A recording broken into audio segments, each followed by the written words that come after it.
back, everyone, to Transforming Lives with Prophetess Rein.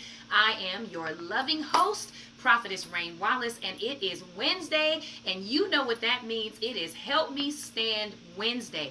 This is the segment of our show, for those of you who are new to the channel, where we deal with some specific issues and questions that you all send to me as my audience and viewers for things that you want to discuss in order to help you stand in this walk called faith. So today, I'm really excited to talk about something that is really near and dear to my heart that I really believe will help you. And I want to thank those of you who sent this to me on Facebook.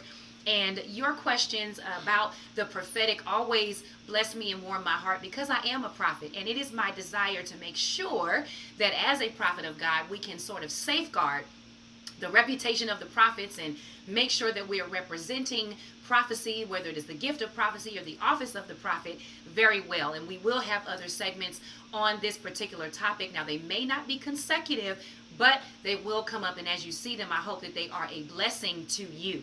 And so one of the things that was brought to my attention is this notion of how to deal with a prophetic word. And we're going to deal with this actually in two parts. But for this particular segment, I want to say something to you that I think is really important for you to do after you receive a prophetic word. And that is what? Get out of your head. Get out of your head. What do you mean, prophetess? What do you mean? What do you mean? I'll tell you what I mean. Often, we will receive a prophetic word, whether that prophetic word is given to us by someone who walks the office of a prophet, or someone who carries the gift, someone that God has anointed in the moment, in a moment of prayer and intercession, to share something with us that they believe God is saying, something that we read in the Word, and the Holy Spirit is confirming in our spirit that this is for you. This is a promise made to you. This is something that God is bringing your attention to. We receive these things, we journal these things, and we get excited about what those things look like. For example, I remember being sort of young in the faith, if you will, and I was previously engaged to someone that God did not allow me to continue in relationship with.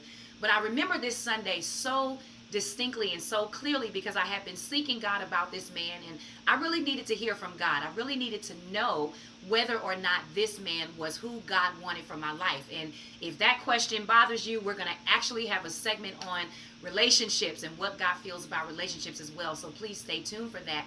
But I remember seeking the Lord and saying, Lord, I just want to make sure that I'm in your will.